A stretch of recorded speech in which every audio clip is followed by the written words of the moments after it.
Petite intervention, donc vous avez le titre, hein, efficacité énergétique et pouvoir d'achat, les solutions gaz vert pour décarboner le bâtiment.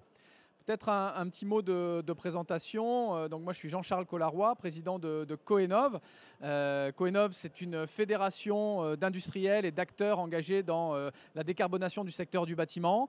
Les principaux industriels franco-européens qui font à la fois des chaudières et des pompes à chaleur, Atlantic, Ariston, De Dietrich, Vaillant, Viessmann, Friesque, Bosch. D'ailleurs, de nombreux de ceux-ci ont des stands, donc n'hésitez pas à passer les voir et ils vous présenteront l'ensemble de leurs solutions, qui sont associés au monde du bâtiment, les fédérations, Fédération française du bâtiment, CAPEB, Sinasab, les distributeurs, Coedis, les bailleurs sociaux aussi, l'Union sociale pour l'habitat, et puis le monde du verdissement du gaz, GRDF, France Gaz Renouvelable, France Hydrogène. Donc voilà, l'ensemble des acteurs très investis dans la défense des solutions gaz et gaz vert dans le secteur du bâtiment. Oui, Jean-Charles, donc pour ma part, donc Pascal Housset, avant tout chef d'entreprise, hein, dirigeant d'une entreprise de génie climatique depuis plus d'une trentaine d'années en Île-de-France. Et je suis là à la fois en tant que président de l'Union métier du génie climatique couverture plomberie de la Fédération française du bâtiment, à peu près 15 000 entreprises sur l'ensemble du territoire national. Et également, je suis le président du groupe énergie et décarbonation au niveau de l'AFFB, au niveau national. Voilà, donc pour ma participation. Très heureux, Pascal, de faire cette intervention à deux voix avec toi aujourd'hui. On vous a ici remis ce que représente le gaz dans le bâtiment. Souvent, on dit que c'est une énergie du quotidien des Français. Et c'est vrai qu'on a une transition à faire, puisqu'on doit passer du gaz fossile au gaz vert. Et en France, on dit qu'il faut sortir du charbon, souvent d'ici 2030, du pétrole d'ici 2035-2040, et puis du gaz fossile d'ici 2050.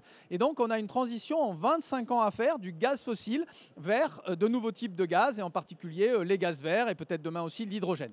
Et donc le gaz, ça représente 40% de l'énergie consommée en France. Vous voyez, ce sont 10 millions de foyers qui sont équipés, une maison sur 3, un logement sur 2 et 50% des surfaces dans le tertiaire.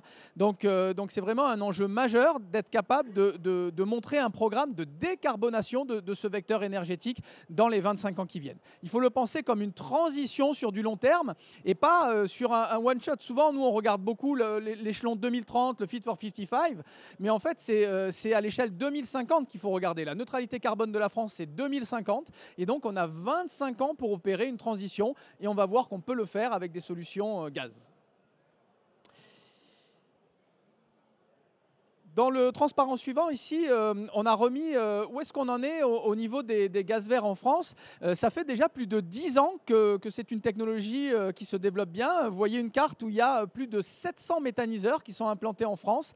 Ça représente aujourd'hui 3 à 4% de la consommation du pays, 13 TWh.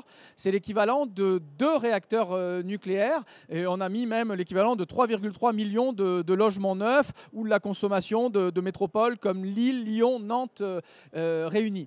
Donc vous voyez que le gaz vert, c'est vraiment une énergie qui a pris son essor et qui est mature aujourd'hui selon différentes technologies dont je vais parler. Et il y a un rapport qui est fait par les principaux acteurs gaziers, GRDF, GRT Gaz, Terega, qui s'appelle les perspectives gaz, qui est un peu l'équivalent de ce que fait pour la filière électrique RTE avec ses futurs énergétiques. D'ailleurs, RTE devrait appeler ses rapports futurs électriques, hein, parce que ce sont des spécialistes de l'électricité, mais pas toutes énergies. Les gaziers, eux, appellent le rapport perspective gaz, et ils présentent le potentiel de production de gaz vert de la filière. Et ce qui est intéressant, c'est qu'aujourd'hui, on est à quelques pourcents, 13 TWh, mais il y a un potentiel de 20% de la consommation, 60 TWh de production de gaz vert en 2030, 120 TWh en 2035, 40% de la consommation du pays, et plus de 50% et 100% de la consommation dans la décennie 2040-2050. Donc, dans un temps, on va baisser nos consommations. Aujourd'hui, on a 400 TWh de consommation de gaz. Et grâce à des actions de sobriété, choisies et non subies, hein, choisies, il ne faut pas que ce soit de la précarité énergétique, mais de la sobriété, d'efficacité énergétique des appareils, on va en parler, chaudière THPE, hybridation des systèmes, et de rénovation des bâtiments, on va pouvoir baisser progressivement les consommations. On va pouvoir passer de 400 TWh de consommation aujourd'hui à 200 TWh dans 25 ans. Et dans le même temps, la production de gaz vert va pouvoir dépasser cela, puisqu'on va passer de 13 TWh à 60, à 120 en 2035 et à 300 TWh en 2050. Donc en fait, la France a le potentiel de produire plus de gaz vert que sa consommation projetée, tous usages confondus. Donc c'est vraiment un atout pour notre pays. Et donc là, vous avez la trajectoire. Dans le slide suivant, j'ai remis l'idée qu'on a des gisements potentiels suffisants pour décarboner l'ensemble des usages, et c'est donc industrie, mobilité, bâtiment. L'usage bâtiment dans le gaz, c'est plus de 40 à 50% des consommations, donc voilà pourquoi on en parle beaucoup. Et puis, je vous ai remis ici les technologies de production de ces fameux gaz verts. La plus mature, c'est la méthanisation. Finalement, on vient recycler, revaloriser, faire un cycle d'économie circulaire sur des déchets agricoles ou agroalimentaires. En gros, les déchets fumiers, lisiers des agriculteurs. Et la France est un pays qui compte énormément de potentiel en Europe. C'est le pays qui a le plus de potentiel. Mais on va pouvoir utiliser des méthaniseurs, produire à la fois du biogaz qu'on va pouvoir réinjecter dans le réseau et stocker. Vous voyez le potentiel, 135 TWh. Et on produit dans un méthaniseur aussi des digestats qui permettent de remplacer des engrais chimiques et aussi du CO2 biogénique de belle qualité qu'on va pouvoir réutiliser dans des industries ou dans des applications. Donc les méthaniseurs sont vraiment une technologie intéressante, mature, qu'il faut suivre et qui va se développer dans les années à venir. 135 TWh de potentiel. D'autres technologies existent. Pyrogazéification, là on est sur des déchets de bois ou des combustibles solides de récupération, par exemple des plastiques ou autres. Et là on est sur une approche plutôt industrielle de la production de biogaz.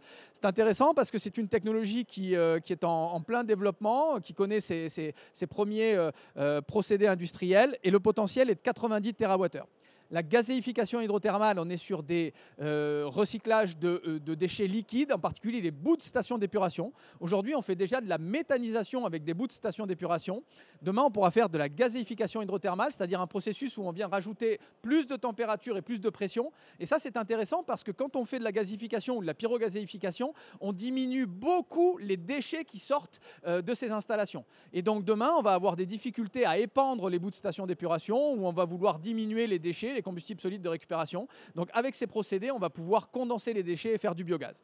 Et puis demain, on aura aussi peut-être du power to méthane. C'est de la recombinaison d'hydrogène avec du CO2, où là, on va pouvoir faire du méthane de synthèse. C'est aussi un potentiel de 50 TWh. Donc vous voyez la somme des potentiels, 320 TWh, là où la consommation sera de 200 à 240 TWh en 2050.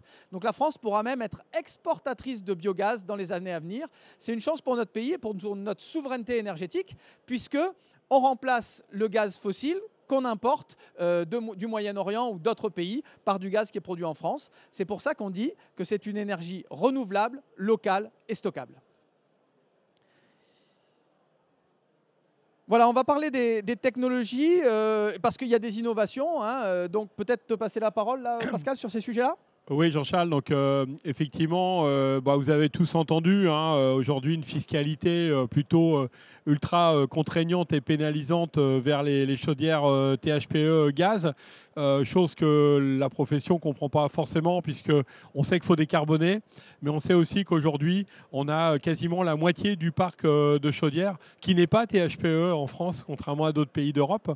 Donc il y avait un trend qui commençait à faire son chemin de remplacement de ces équipements, aussi bien en individuel que sur le marché tertiaire, et je pense notamment aux chaufferies collectives, aussi dans le tertiaire. Aujourd'hui, on voit bien, suite à la présentation de Jean-Charles, qu'on est en train de verdir le gaz. Moi, je cite qu'un exemple. Je suis sur le département de la Seine-et-Marne, dans 77. On a 27% de la production de gaz qui est déjà en gaz vert sur une région.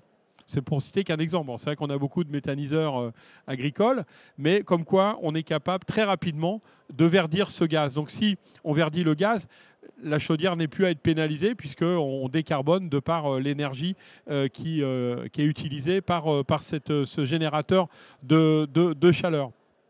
Donc on voit que l'économie, elle est quand même pas négligeable. En gros, c'est moins 30% de consommation. Donc entre une meilleure gestion aussi aujourd'hui en tertiaire, grâce au GTC, GTB, la meilleure gestion des usages en tout cas qui sont faits. On le voit, là il y a des gros efforts aussi de gestion des systèmes, des usages qui permet de réduire et avec un système plus performant. Donc, Nous, souvent, on explique au pouvoir public parce qu'ils ont le nez sur le Fit for 55, 2030, l'objectif de réduire rapidement les consommations. Là, finalement, quand on vient remplacer une ancienne chaudière par une nouvelle, c'est 30% de réduction des consommations, 30% de baisse de la facture, et on peut le coupler avec un contrat de gaz vert, et on a finalement un acte vertueux. Et c'est ça qui est intéressant. On dit souvent que les solutions gaz sont abordables, mais tu peux me le confirmer, je pense. Une chaudière par rapport à une pompe à chaleur, c'est 3 à 4 fois moins cher. Donc je veux dire, tout le monde ne peut pas aussi se payer une pompe à chaleur et il y a des impossibilités techniques. oui, et puis c'est un marché du coup qu'on peut vraiment annoncer qui n'est plus sous perfusion aucune, puisque aujourd'hui, quand on remplace un système par une chaudière performante, effectivement, il n'y a pas d'aide, mais c'est un investissement clair avec un niveau d'usage de performance qui est identifié, où là, on n'est pas avec les balbutiements, effectivement, des aides qui peuvent être éventuelles en face des propositions. La durée de vie d'une chaudière, quand elle est bien entretenue, généralement on dit 15 à 20 ans, c'est ça? Tu le constates sur le terrain, c'est robuste, c'est un appareil qui est robuste. Bah, c'est même plus de 20 ans, puisqu'aujourd'hui, il y a des générateurs gaz qui ont 20 ans, 30 ans, que ce soit en résidentiel ou que ce soit en collectif. On a des copropriétés qui ont des chaufferies assez anciennes, qui ont plus de 30 ans, et bien entretenues. Bien évidemment, la maintenance, quels que soient les systèmes, c'est primordial. Une bonne maintenance des systèmes, à la fois pour la sécurité des installations, mais aussi et surtout pour la performance et maintenir la performance des systèmes. Donc oui, 20, 30 ans et plus. Aujourd'hui, il y a une obligation d'entretien sur les chaudières pour des questions de sécurité aussi. On est sur des technologies gaz. Je crois que c'est le Sinasav qui en parle aussi, mais vous, c'est 80 à 90% des chaudières qui sont entretenues. Là où sur les pompes à chaleur, il y a aussi une obligation, mais on a beaucoup moins de souscriptions, je crois. Alors déjà, l'obligation est beaucoup plus récente, parce que ça date uniquement d'il y a 2-3 ans que les textes ont été mis en place et donc en application. Et il y a encore du chemin parce que je dirais, dans le conscient collectif, on n'est pas encore dans cette habitude, on va dire, d'aller sur la maintenance. On a les mêmes problématiques, si je fais le pendant, avec la ventilation. Bien sûr.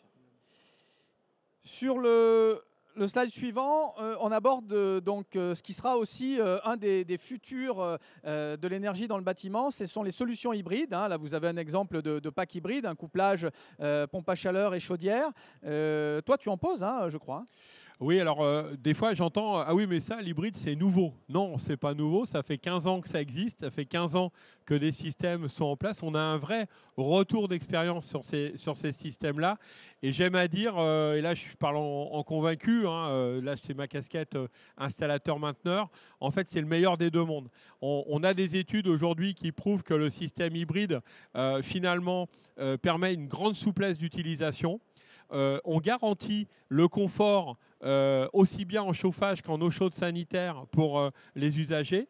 Et on a également, en termes de fiabilité, des études ont été faites avec nos collègues du Sinasav, démontrent bien que l'hybride, en fait, on change beaucoup moins de pièces puisqu'on n'est pas à aller chercher le maximum du fonctionnement en période de froid, puisque là, la chaudière peut prendre le relais.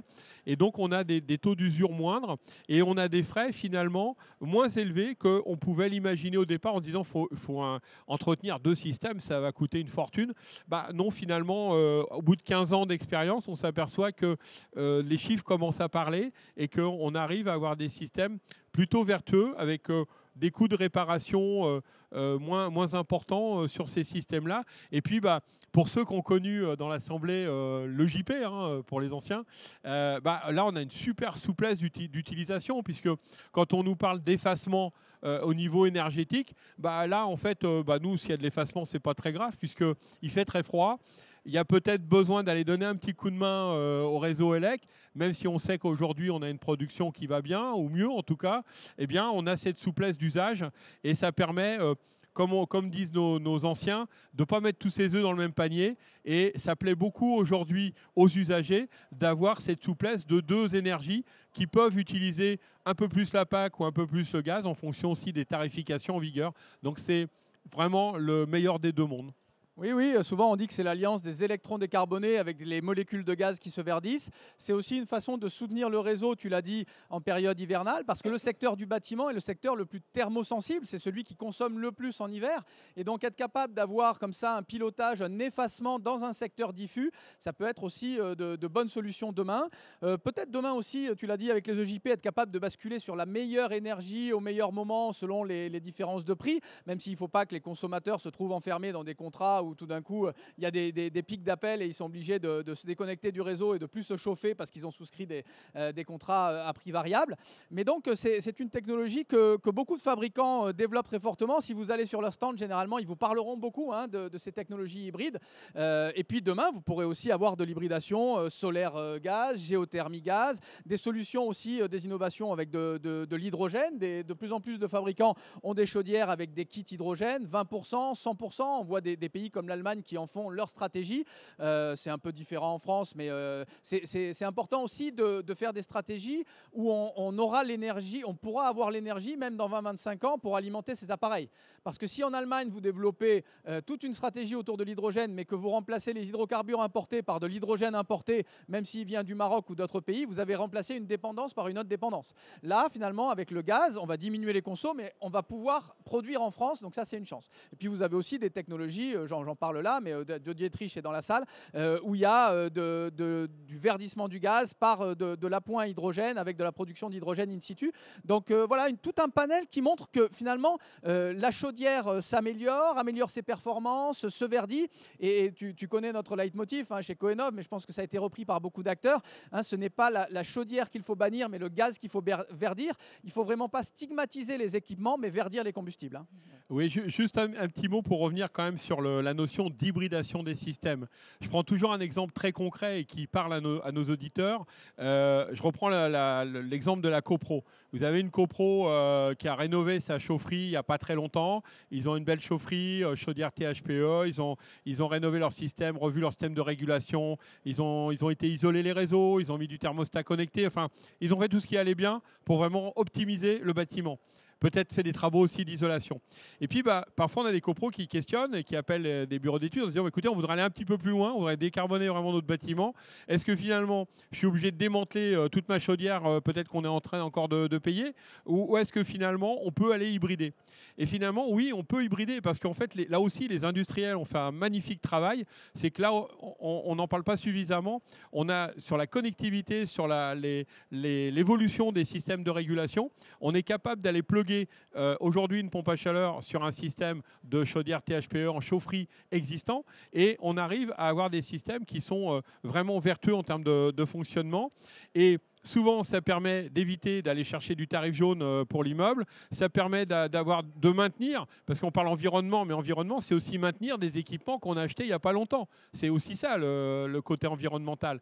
Et d'avoir un système qui prend moins de place, qui est plus facile à positionner, qui fait moins de bruit. Voilà. Donc ça, l'hybridation, c'est quelque chose qu'on doit pouvoir garder effectivement en vue de solutions, et notamment, je pense, au tertiaire et dans les copropriétés. Bah oui, il y avait une aberration qu'on a dénoncée avec Pascal, c'est qu'il y avait des primes pour installer des pompes à chaleur où il fallait venir désinstaller la chaudière qui avait été installée 3 ou 4 ans auparavant et qui avait bénéficié d'aide d'État. Donc en fait, là, c'était un non-sens économique, environnemental, parce qu'on avait un appareil neuf qu'on venait déraccorder. Et donc, on a dénoncé ça, et j'espère que finalement, le bon sens va l'emporter. L'hybridation aussi, ça peut se faire en add-on. C'est ça qui est intéressant, c'est-à-dire que vous avez installé une chaudière récente, performante, très haute performance énergétique il y a 5 ans. Et bien aujourd'hui, vous décidez de faire un pas supplémentaire. Vous pouvez venir installer une petite pompe à chaleur, justement dimensionnée, en complémentarité de la chaudière. Et finalement, là, c'est intéressant parce qu'on a quelque chose qui est évolutif. Si le transparent, voilà. Ici, on vous a remis donc les contenus carbone du gaz et du gaz vert, et comment on peut finalement vraiment écraser ces émissions de gaz à effet de serre avec une chaudière performante. Vous voyez, en passant d'une chaudière standard à une chaudière THPE, voire à une PAC hybride. Et puis, en prenant un contrat de gaz vert, vous voyez qu'on passe finalement d'émissions de 227 grammes de CO2 par kilowattheure à 11 avec une PAC hybride alimentée en gaz vert. Et puis, on a resignalé ici qu'il y a déjà plus de 10 fournisseurs de gaz vert qui sont sur le marché. Donc il y a un panel d'offres si vous voulez souscrire. N'hésitez pas, vous, à la maison, à demander des devis. Vous verrez que pour des pourcentages allant de 5, 10 jusqu'à 100% de gaz vert, eh bien, vous avez des offres de prix qui restent raisonnables. Donc vous pouvez finalement, même si vous avez une solution gaz, améliorer la performance en changeant l'équipement et devenir totalement vertueux en prenant un contrat de gaz vert. Voilà, donc vous avez l'ensemble des fournisseurs ici qui proposent des solutions et des contrats de gaz vert. Voilà, et puis ici, donc, on a remis une phrase de conclusion en rappelant quand même nos priorités. C'est d'abord la baisse des consommations. Et nous, on dit souvent, avant de changer l'appareil, peut-être d'abord bien dimensionner les déperditions thermiques du bâtiment, faire l'isolation, faire la rénovation du bâtiment. Ça permet ensuite d'avoir les bons dimensionnements des installations de chauffage. À un moment donné, il y avait eu des polémiques sur mettre une PAC dans une passoire énergétique. Ce n'est pas l'acte le plus vertueux. Ben oui, parce qu'on va surdimensionner la pompe à chaleur et elle va coûter beaucoup plus cher et elle ne va pas fonctionner idéalement. Donc d'abord réduire les consommations, sobriété, rénovation, efficacité énergétique.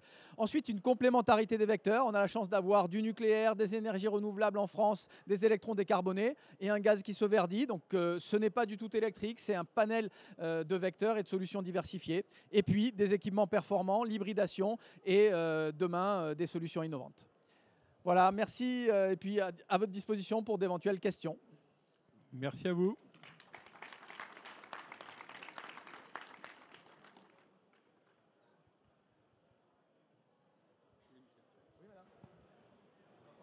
Il faut mettre le casque peut-être. Merci pour cette présentation. On entend beaucoup dans différentes conférences ou dans d'autres discours. Pardon, je recommence. Merci. Je disais merci pour cette présentation. On entend beaucoup dans d'autres conférences ou discours généraux que l'évolution du gaz vert sera surtout fléchée sur l'industrie et qu'on risque d'en avoir très peu finalement pour le bâtiment. C'est pas ce que vous avez annoncé, puisque vous avez parlé plutôt aussi de bâtiments et de mobilité. Est-ce que vous avez une visibilité aujourd'hui sur les 13 TWh qui sont produits aujourd'hui, de la répartition de cette consommation de gaz vert? Est-ce qu'on est plutôt fléché industrie? Est-ce qu'au niveau des bâtiments, parce que je représente un bailleur social, est-ce qu'au niveau des bâtiments, on a encore une capacité assez importante pour venir approvisionner nos logements en gaz vert? Voilà. Est-ce qu'aujourd'hui, déjà, on a une idée de cette répartition de la consommation? Non, j'avoue que je n'ai pas cette idée en tête. Peut-être certains l'ont dans la salle, donc n'hésitez pas à nous compléter. Ce qui est intéressant, c'est que nous, ce qu'on défend, c'est que le bâtiment, c'est le secteur le plus thermosensible. C'est là où il y a besoin d'une énergie stockable en intersaisonnier. Il faut stocker tout au long de l'année pour pouvoir finalement pallier aux besoins en hiver. Donc on a la chance d'avoir en France des stockages de gaz, plus de 140 TWh, c'est une chance pour notre pays. Et demain, avec les rebours, avec les actions de GRT Gaz, qui a changé de nom récemment, de GRDF, on va pouvoir remonter ce gaz. Ce qu'on dit aussi, c'est qu'il y a un nouveau dispositif qui est venu financer les gaz verts récemment, et c'est une fierté pour la filière, ça s'appelle les CPB, les certificats de production de biométhane. C'est-à-dire qu'aujourd'hui, pour développer des méthaniseurs, des gaz verts, il y a à la fois des soutiens publics, des appels d'offres, des garanties d'origine, mais il y a aussi les CPB, c'est-à-dire une obligation d'incorporation d'offres de gaz vert par l'ensemble des fournisseurs de gaz qui va monter proportionnellement. Et donc ça, c'est un financement qui est privé, mais dont l'assiette est assise sur le secteur du bâtiment. Donc finalement, il y a une part de développement des gaz verts qui est financée par le secteur du bâtiment. Et donc nous, on dit que ça doit revenir aussi à l'ensemble du secteur du bâtiment parce que c'est financé aussi par cela. Et ça apporte aussi une sécurité parce que quand on dépend trop de financement public, on le voit d'ailleurs avec les pompes à chaleur, quand on a trop de subventions qui viennent aider un secteur, quand il y a des difficultés financières au niveau public, quand il y a des changements de gouvernement, eh ben on peut avoir aussi des difficultés à financer les nouvelles solutions. Donc sur le gaz vert, d'avoir à la fois un financement public et un financement privé, c'est une nouveauté très importante pour sécuriser la filière.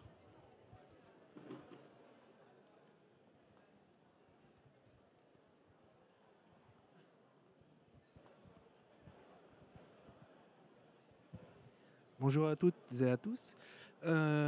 Pour faire suite du coup à la question de madame, en tant que fournisseur de chaleur, comment pouvons-nous argumenter aux copropriétés pour promouvoir la solution du biogaz? C'est-à-dire que, par exemple, nous, dans notre dimensionnement, on est obligé de mettre des appoints secours en gaz. Et comment justement plébisciter la solution? Et aussi, si vous avez des arguments par rapport au coût de l'énergie qui serait fournie et aussi du coup par rapport au stockage ou à l'acheminement ou tout tout ce qui est lié au coût, à la logistique pour la fourniture de la chaleur. En fait, il y a deux questions en une dans votre question. Donc sur la partie acheminement, je pense que Jean-Charles a apporté une partie de réponse. Donc non, le gaz vert n'ira pas que dans l'industrie. Il y a bien une quote-part bâtiment qui est fléchée, en tout cas qu'on soutient dans la filière. Après, au niveau de la solution au niveau du bâtiment, quand vous dites oui, souvent on nous demande une solution gaz secours. Donc ça veut quand même bien dire ce que ça veut dire, c'est qu'à un moment donné, les solutions ne sont pas miraculeuses ailleurs et qu'on a besoin d'avoir un système fiable et pérenne, d'où le gaz. Donc mon propos d'avant était l'inverse, c'est-à-dire de dire plutôt que de dire on va aller installer des pompes à chaleur et puis peut-être qu'on va aller installer une chaudière au cas où on va faire une chaufferie bois où on va faire du réseau de chaleur et puis on va aller mettre une chaudière. Nous, on estime qu'il faut penser autrement, c'est-à-dire qu'on met une solution pérenne gaz vert, qui permet d'être vraiment le principal système, et on peut adosser avec un système énergie renouvelable qui peut être différentes solutions, parce qu'il y en a aussi le solaire pour certaines régions où ça fonctionne très bien. Après, il faut de la maintenance derrière pour que ça fonctionne longtemps, mais c'est vrai pour tous les systèmes, et le système PAC. Donc je pense que de réserver uniquement le mode secours pour la chaudière à gaz, c'est un petit peu dommage. Voilà, donc l'idée c'est d'avoir un raisonnement inverse, c'est-à-dire plutôt dans vos propositions, dire on met une solution gaz vert et on adosse avec de l'hybridation, ce qu'on disait tout à l'heure.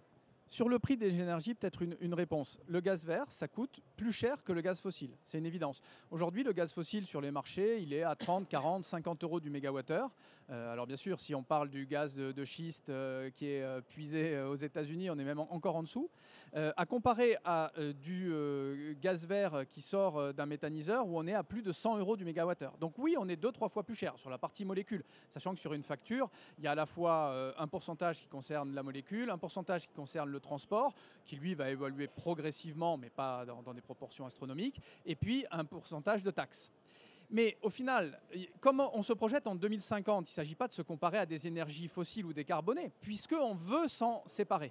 Il s'agit de se comparer aux autres énergies décarbonées, finalement à l'électricité décarbonée. Et on voit que le nucléaire, lui aussi, finalement, coûtera beaucoup plus cher. Les anciens réacteurs, on parlait, la reine, c'était 42 euros du mégawattheure. Aujourd'hui, vous regardez le prix Flamanville, on parle de 110, 120 euros du mégawattheure. Hinkley Point en Angleterre, on parle de 150, 170 euros du mégawattheure. Donc même la production d'électricité décarbonée, nucléaire, les énergies renouvelables, éolien, solaire, ça diminue, mais ça demande des coûts de raccordement de réseau ou des coûts de stockage qui, quand on agrège le tout, font que ça sera aussi plus cher.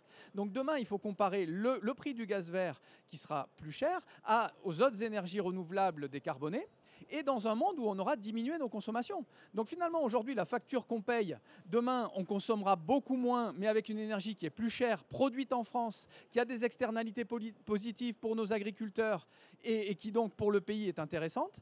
Et c'est ça qui permet d'avoir finalement un raisonnement vertueux qui montre qu'on va payer à peu près la même facture, mais avec quelque chose qui est décarboné.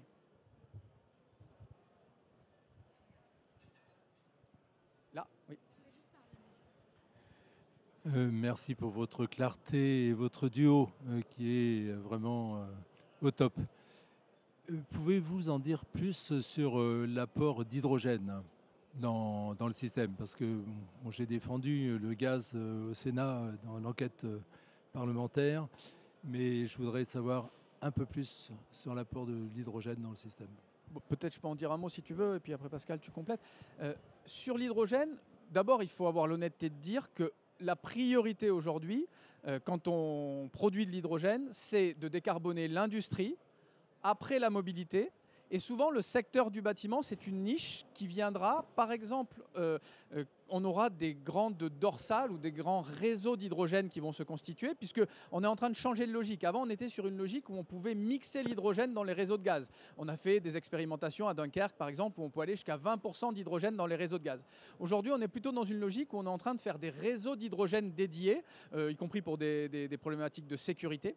Et à proximité de ces grands backbones ou dorsales d'hydrogène dédiés, qui alimenteront les industries en particulier, eh bien, on pourra avoir des quartiers de résidentiels, de tertiaires qui pourront être alimentés. Et donc, c'est dans ces premiers usages de l'hydrogène dans le bâtiment que vont se développer des chaudières 20% ou 100% hydrogène. Et puis, vous avez aussi des solutions, je parlais de Dietrich tout à l'heure, qui eux produisent de l'hydrogène in situ. Vous avez un petit panneau solaire avec un petit électrolyseur qui produit de l'hydrogène et qui vient aider le gaz à se verdir dans le mode de combustion même de la chaudière. Donc ça, c'est finalement différentes technologies qui existent, mais l'hydrogène, aujourd'hui, il est naissant dans le secteur du bâtiment et peut-être que demain, quand on en aura beaucoup, ça sera une technologie ou un usage qui se développera encore plus. En Allemagne, ils ont une vision un peu différente, c'est qu'eux, ils veulent faire des réseaux locaux d'hydrogène. Et c'est intéressant parce que c'est un développement qu'on développe beaucoup sur les gaz verts. C'est que c'est une énergie territoriale. Finalement, on récupère les déchets de l'agriculteur, on récupère les déchets des bailleurs sociaux, les déchets agroalimentaires. On vient alimenter un méthaniseur et dans une boucle de 10, 20, 30 km à l'échelle d'un canton, on vient alimenter finalement les usages et quelque part, ça donne du sens à la transition énergétique. Donc ce qu'on est capable de faire aujourd'hui sur les gaz verts, peut-être que demain, on sera capable de le faire aussi sur l'hydrogène avec des réseaux dédiés. C'est comme ça que l'Allemagne envisage sa croissance. Oui, je crois que tu as tout dit sur l'hydrogène. Toi, tu en as déjà installé des chaudières où tu as eu des demandes sur l'hydrogène ? Non, mais par contre, on a cité tout à l'heure de Dietrich BDR pour être allé voir des sites en fonctionnement. Donc, on n'est pas sur des sujets du futur. C'est qu'aujourd'hui, ça fonctionne. Donc ça prouve bien que les systèmes aujourd'hui peuvent être opérationnels. Après, c'est une décision plus au niveau européen de pouvoir, parce que pour un industriel, pour massifier une production d'un système technique, il faut qu'il y ait du volume. Il ne va pas fabriquer juste pour un pays. Voilà. Il faut vraiment qu'il y ait une demande qui soit massive sur l'ensemble du territoire. Aujourd'hui, il n'y a pas cette demande. Donc, on est beaucoup dans les phases de recherche et développement. Mais avec des systèmes, on a pu le voir, en tout cas, moi j'ai pu le constater sur des sites, ça fonctionne. Aux Pays-Bas, il y a des réseaux qui ont été faits, il y a des quartiers qui ont été faits qui fonctionnent avec l'hydrogène et ça fonctionne très bien. Donc, comme quoi, on est capable de le faire. Voilà. Et avec des enjeux de réglementation à faire évoluer, là, Philippe Schoenberg du CNPG est là. Il y a aussi des enjeux à faire évoluer dans le secteur du bâtiment, des enjeux de sécurité. Merci à tous pour votre attention et place à la prochaine conférence.